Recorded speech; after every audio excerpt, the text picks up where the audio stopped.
warahmatullahi wabarakatuh. Kami dari kelompok 5 akan menjelaskan materi mengenai tes intelijensi. Yang pertama yaitu mengenai sejarah tes intelijensi. Pada abad ke-15, Cina telah berlangsung usaha untuk mengukur kompetensi para pelamar jabatan sebagai pegawai negeri. Untuk dapat diterima, para pelamar diharuskan untuk mengikuti tes tertulis yang berupa pengetahuan Confucian klasik dan juga kemampuan menulis puisi dan komposisi karangan. Baru pada awal abad ke-19, tes semacam ini dihilangkan. Yang selanjutnya yaitu teori rintisan Cato. Pada awal perkembangannya, pengukuran mental berpusat pada kemampuan yang bersifat umum, yang dikenal sebagai tes intelijensi. Tes yang dirancang Caswell ini dengan mengukur aspek sensor, motor, dan juga fisiologis. Setelah diadakan modifikasi terhadap isinya, tes tersebut dapat dijadikan sebagai bagian dari penelitian dan pengukuran intelijensi biologis. Yang selanjutnya yaitu skala Binet. Pada awalnya, Alfred Binet melakukan usaha pengukuran intelijensi dengan mengukur lingkaran tempurung kepala anak-anak. Pada tahun 1905, Binet beserta temannya mencetuskan skala intelijensi yang pertama yang dikenal sebagai nama skala Binet-Simon.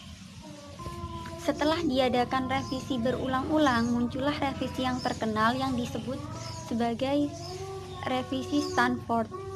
Sejak saat itu, skala Stanford-Binet menjadi skala standar dalam psikologi klinis, psikiatri, dan psikologi pendidikan. Kemudian yang selanjutnya yaitu skala Wechsler. 2 tahun setelah munculnya revisi Stanford-Binet, David Wechsler memperkenalkan versi 1 tes intelijensi yang dirancang khusus untuk digunakan orang dewasa. Pada tahun 1949, Wechsler menerbitkan pula skala intelijensi yang digunakan untuk anak-anak. A few moments later. Hakikat intelijensi. Apakah intelijensi itu? Itu adalah pertanyaan yang banyak ditanyakan oleh banyak orang. Intelijensi secara garis besar adalah kecerdasan, tetapi menurut Wechsler, intelijensi adalah intelligent operationally defined is the aggregate or global capacity of the individual to act, purpose, to think, rational, and to deal effectively with its environment. Intelijensi merupakan suatu keseluruhan kemampuan individu untuk bertindak dengan tujuan mencapai sesuatu, untuk berpikir secara rasional, dan untuk menghadapi lingkungan sekitar secara efektif. Menurut Surya Brata, hakikat intelijensi itu dapat dilihat dalam fungsinya, yaitu tiga macam. Yang pertama adalah kecenderungan untuk mengarahkan pikiran dan mempertahankan tujuan tertentu. 2. Kemampuan untuk mengadakan penyesuaian dengan maksud untuk mencapai tujuan itu. 3. Kemampuan untuk melakukan autokritik, yaitu kemampuan untuk mengkritik diri sendiri, dan kemampuan untuk belajar dari kesalahan. Sarito Sarwono dalam Sadi 1986 halaman 51 mendefinisikan intelijensi sebagai keseluruhan kemampuan individu untuk berpikir dan bertindak secara terarah serta mengolah dan menguasai lingkungan secara efektif.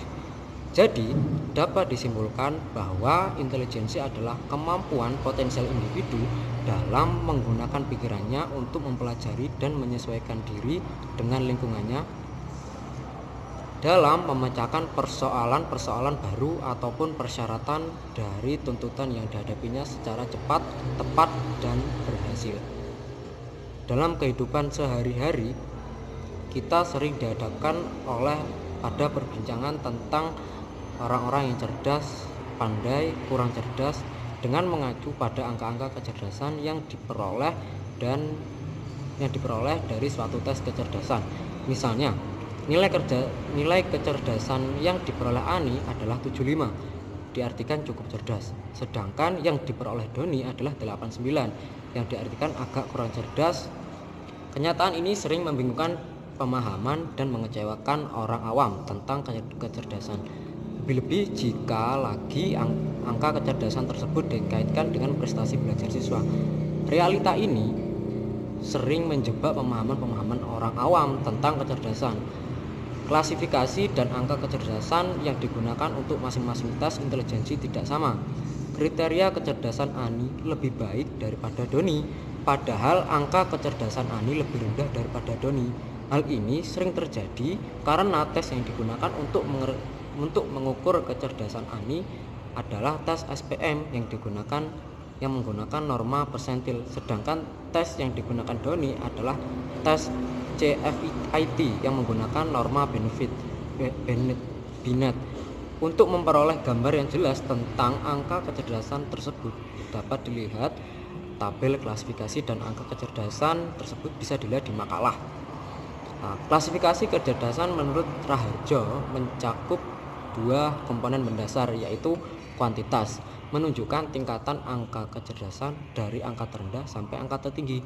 Misalnya, kuantitas kecerdasan menurut SPM adalah PP 5, 10, 25, 50, 75 dan sebagainya. Adapun WAIS adalah 65 ke bawah, 66 sampai 79 dan seterusnya sampai angka 128 ke atas. Bandingkan penggolongan angka kecerdasan menurut SPM dan WAIS dengan Binet.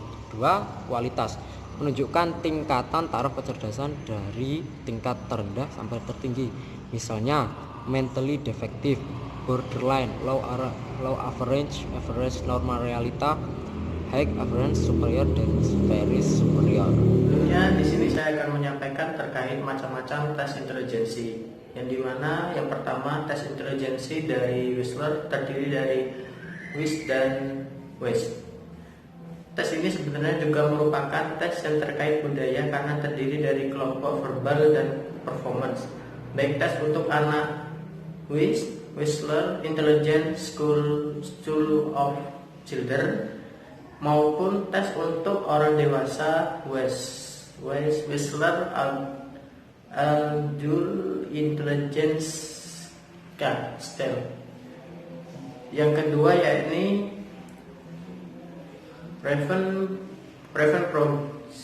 Progressive Measures, terdiri atas 3 tes dengan penggunaan yang berbeda-beda, yaitu Standard Progressive Matrix atau CPM. Yang kedua Cloud Progressive Matrix CPM dan Advanced Progressive Matrix APM. Yang selanjutnya perlakuan bimbingan konseling pada tiap tingkat kecerdasan. Setiap guru pembimbing sebagai personal bimbingan konseling yang berkompeten dengan masalah intelijensi anak didik perlu menyadari bahwa dengan adanya klasifikasi intelijensi yang berbeda, maka perlakuan bimbingan konseling pada setiap tingkat atau klasifikasi kecerdasan juga berbeda-beda. Yang selanjutnya persamaan dan perbedaan antar diagnosis kecerdasan. Persamaannya yaitu ketiganya dapat mendiagnosis kecerdasan umum seseorang. Selanjutnya perbedaannya dari Raven dapat dilaksanakan secara individual maupun klasikal. Selanjutnya Binet Simon harus dilaksanakan secara individual. Terus yang terakhir yaitu Wechsler harus dilaksanakan secara individual, lebih sesuai untuk kompetensi diagnosis kesulitan belajar, dan juga tes ini terkait budaya non-free cultural test. Yang dari kelompok kami, kurang lebihnya mohon maaf.